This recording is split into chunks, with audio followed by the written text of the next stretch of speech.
Sunday, the celebration continues in Superstar with birthday girl Noro Honor, Herman Moreno, Jogra de la Torre, plus Don Sulueta, Richard Merck, Douglas Nieras, Louis Heredia, and Celeste Legaspi. Superstar, direct from the Araneta Coliseum, Sunday night at 7:30 on The Leader.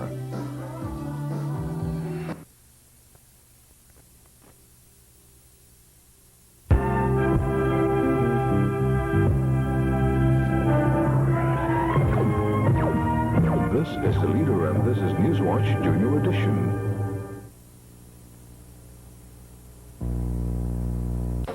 All the news you need to know in the Junior NewsWatch.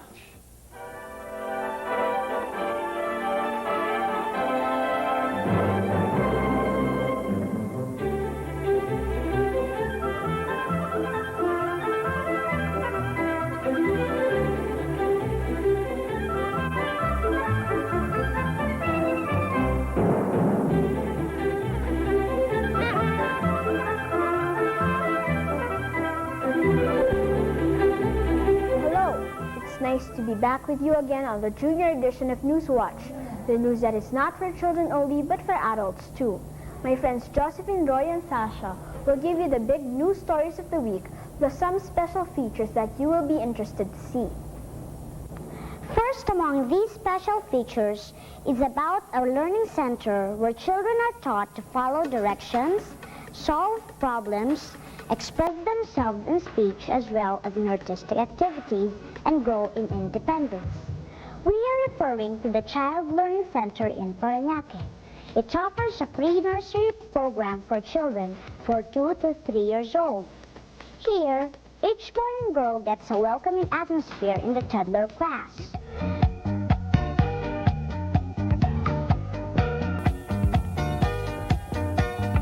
The center also offers a nursery program, a kindergarten program, and a program for children in the preparatory level.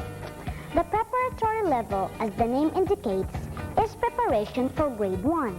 The Child Learning Center Incorporated was put up by Mrs. Sylvia Limon.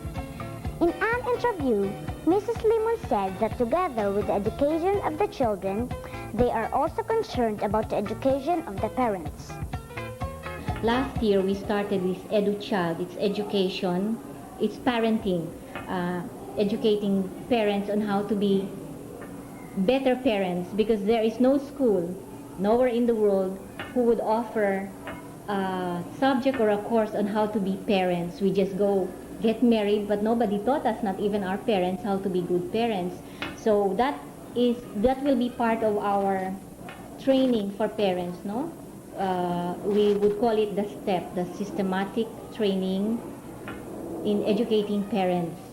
And last year, as I said, we started it with the help of the EduChild group. And this year, we will try to formulate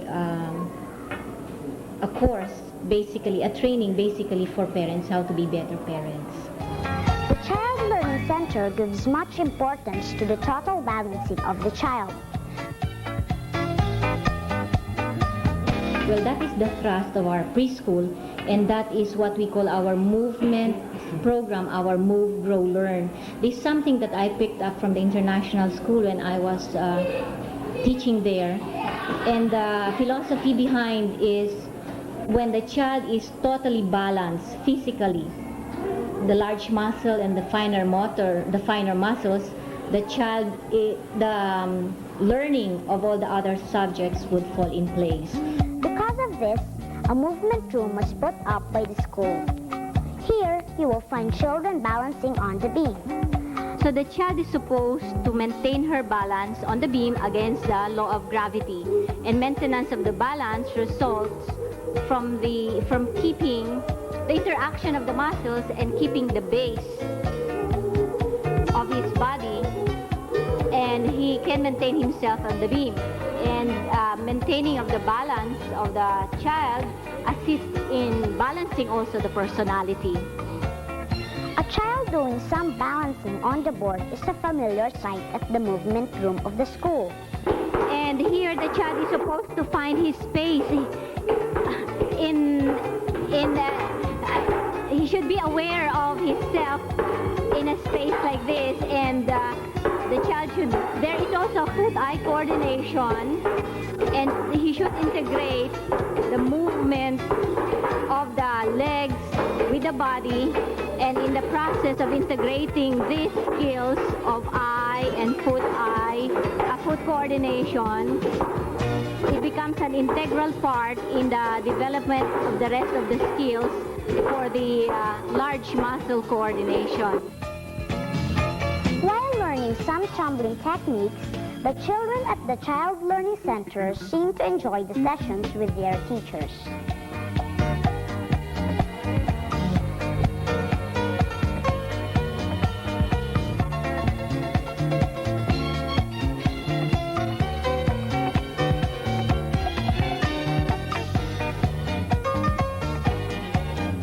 And this is directed to the hand-eye coordination, which refers to one's ability to use one's eyes and hands together to accomplish a task.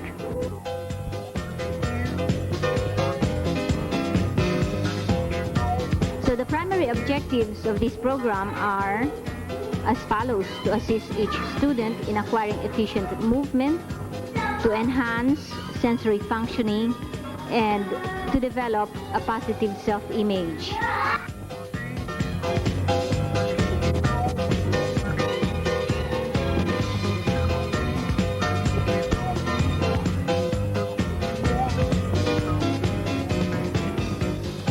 We would like to thank the Child Learning Center Incorporated in Paranaque for giving us a chance to see their school.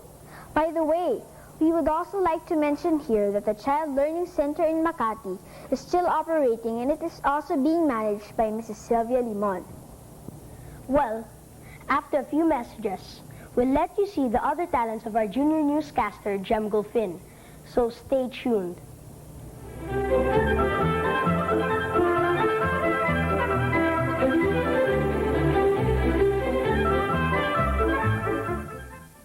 The McDonald's hold-alls.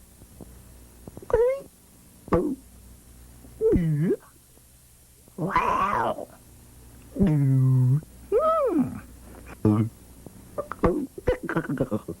Only 25 pesos for every 20 peso purchase. Wow! Next in MacGyver. This isn't about documents or money. It's about a human life. Private investors have put up $500,000 to see Anton Ducek safely in the United States. Not interested. What is it? What it is freedom. We just broke you out. And you are not wanted dead or alive, my friend. Only dead. Saturday, 7 p.m. on The Leader.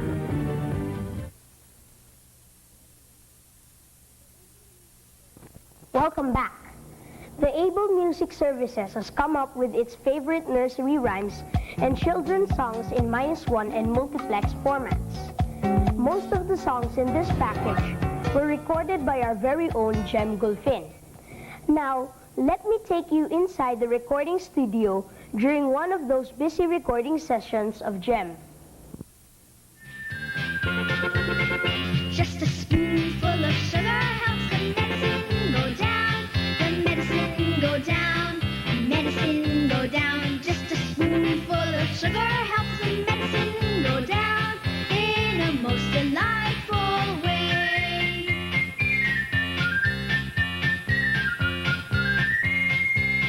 A robin feathering his nest has very little time to rest while gathering his bits of twine and twig.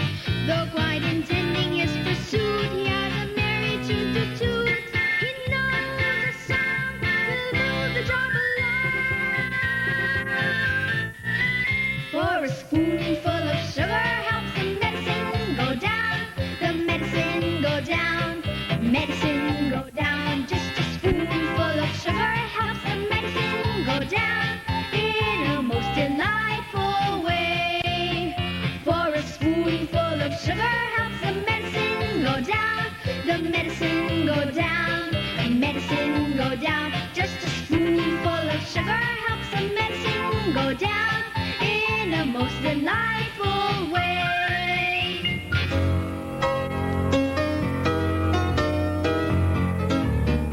That was great. I was just wondering, Were you the only featured artist in those tapes? No other children participated in this project like Jane and Teta Tamir, Monette Garcia, and Cindy Garcia.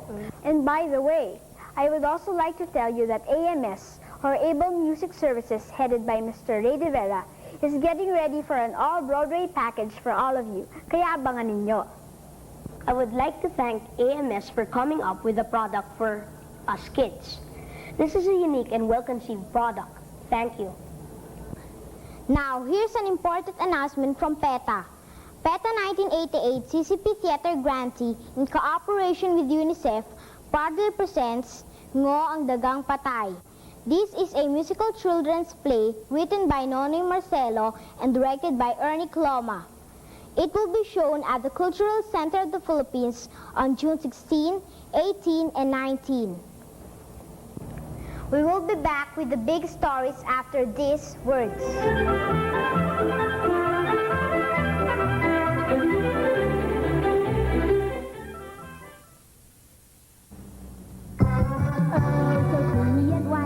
Delicious, all right.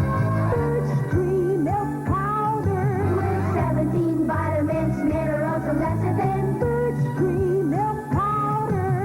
Birch tree milk powder. Creamy and white. Delicious, all right. Birch tree milk powder. Birch tree. Everybody's milk.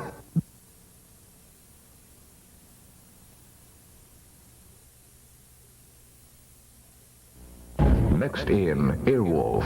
Our primary objective is Mr. Luck and his helicopter. You promised you wouldn't hurt him. I've had to take some special precautions. Arrest these three. Kate! Jason, you all right? This is the leader, the hope for the salvation of the world. I won't give you Airwolf! You have much to learn, Mr. Locke.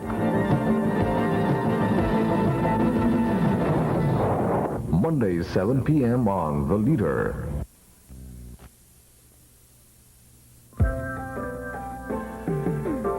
That's the way to build a better metropolis. Progress begins with a sacrifice we pay. For us the infrastructure cleans up the place. Education for the children is an honest livable. It's the way to build a really better future. The future we want from the sacrifice we pay. Welcome back. Here are the top stories of the week. The first step towards the banning of nuclear arms in the country was instituted this week when the Senate approved of an anti-nuclear bill.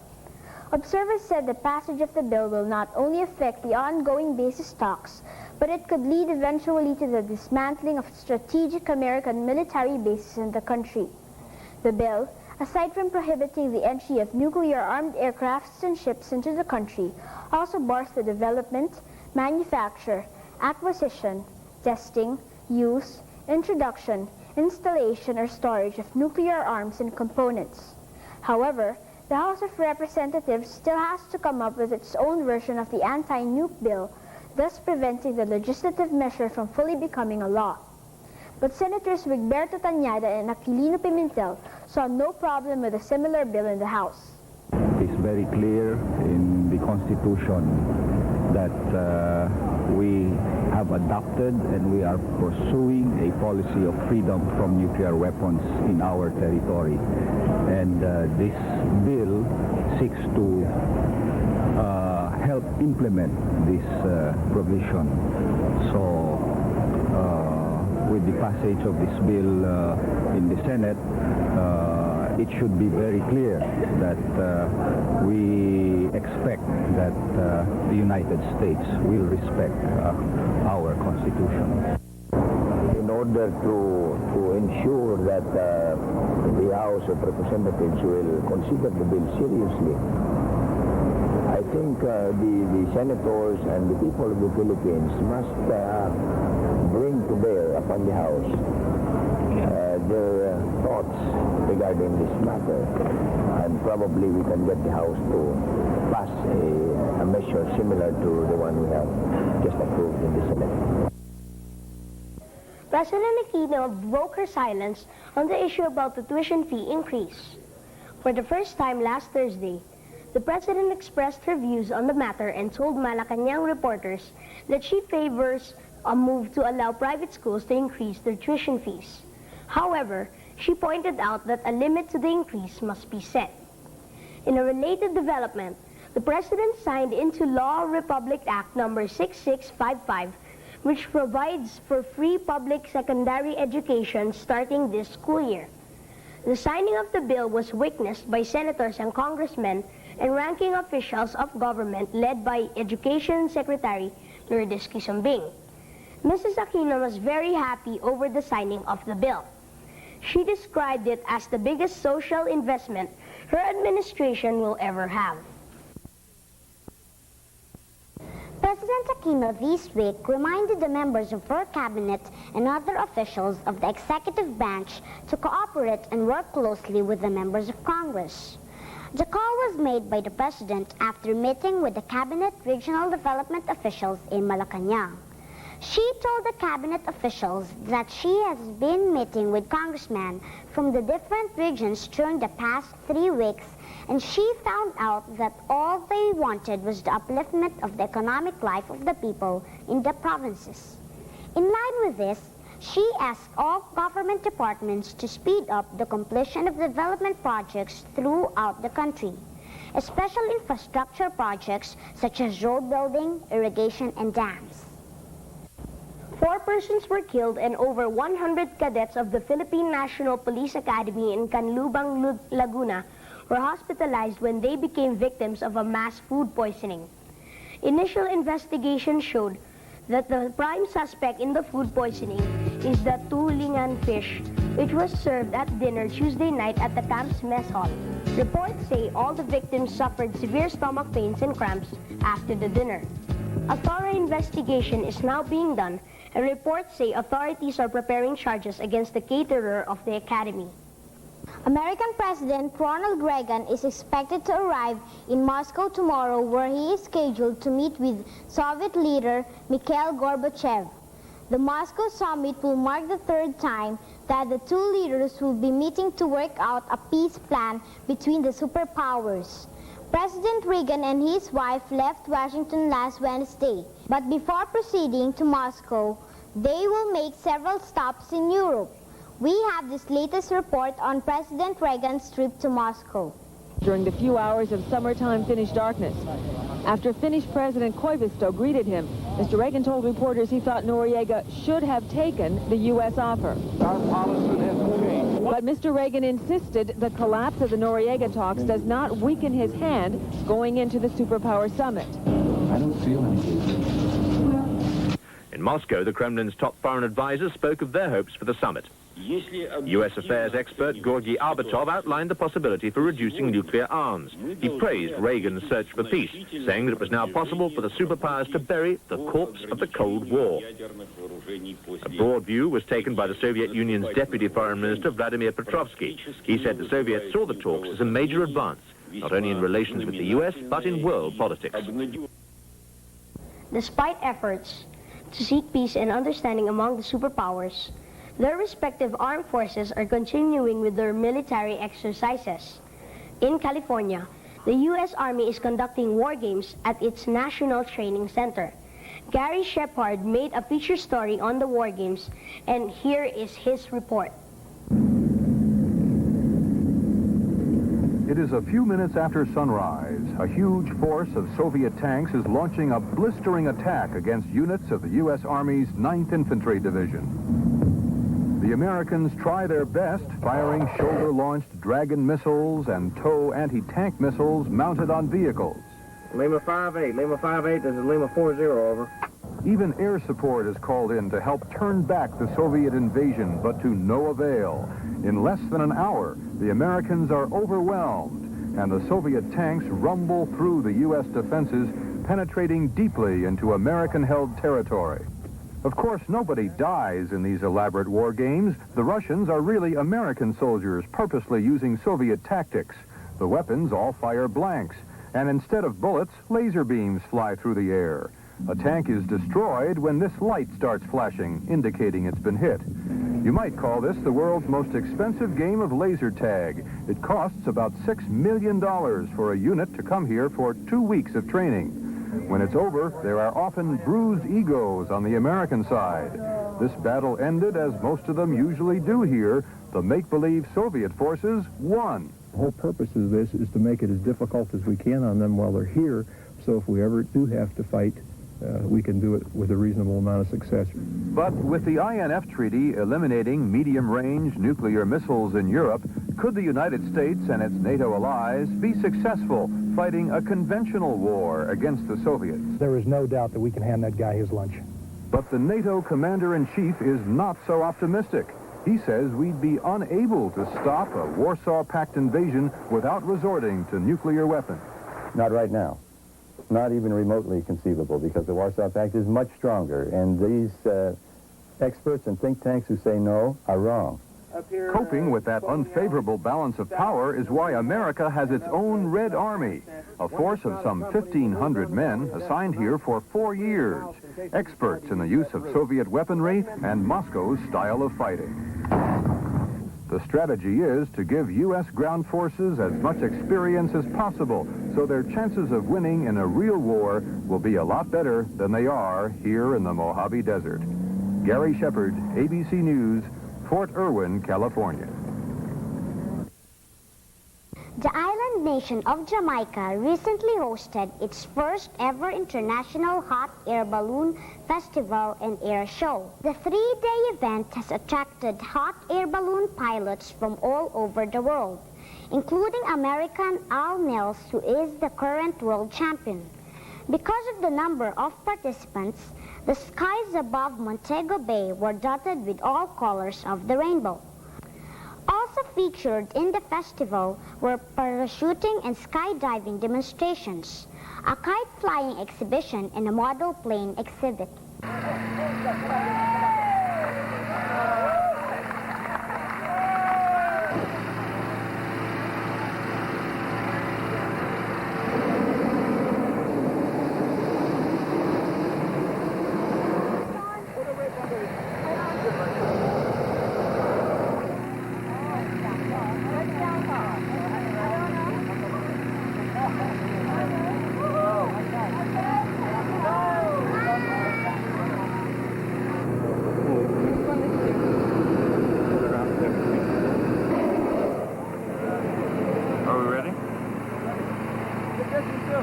A 19-year-old Thai beauty is this year's Miss Universe.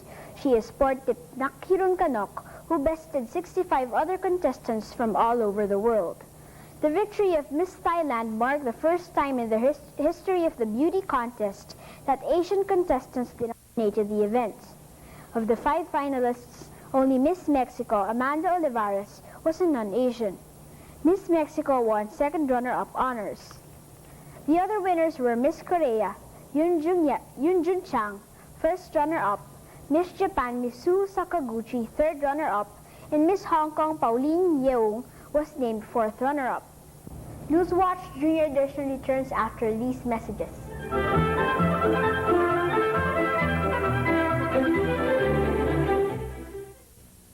The McDonald's Hold-Alls.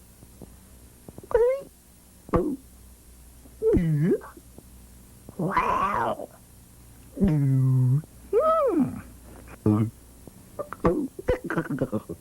Only 25 pesos for every 20 peso purchase. Wow. Why do kids stay at home on Saturday mornings? Because Pen Pen de Sarapen is on the Leader 9, the only children's variety show that gives you the best of songs, dances, games, prizes, and surprises.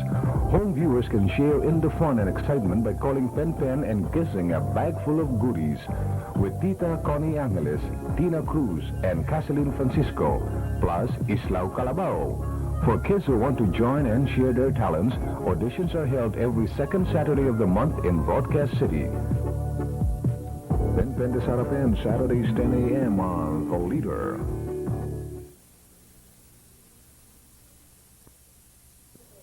Before we go, here's a good news to lechon lovers. Ambrosia lechon leads among the best lechon in town. Always crispy and meatier too, be it a party or any occasion. Remember, Ambrosia lechon. For inquiries, call telephone number 921-6877 or 876436 or visit Ambrosia Lechon at Xavierville Street, Loyola Heights Subdivision, Quezon City, or their branch at 102 E. Rodriguez near Christ the King Church. Ambrosia Lechon is managed and operated by Mr. and Mrs. Edgar Crisolo.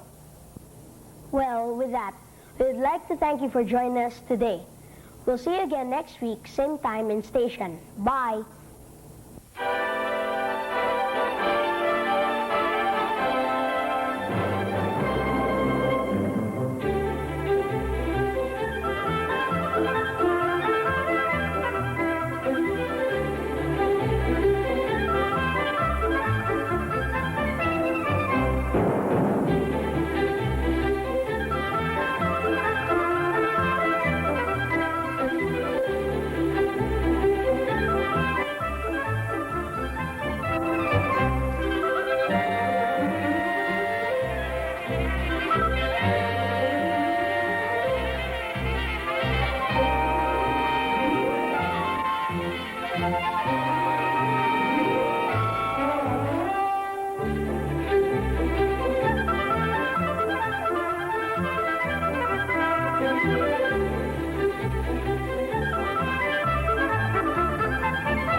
You have just seen NewsWatch Junior Edition on Saturday Fun Machine. This is Pilita Corrales inviting everyone to watch Ang Bago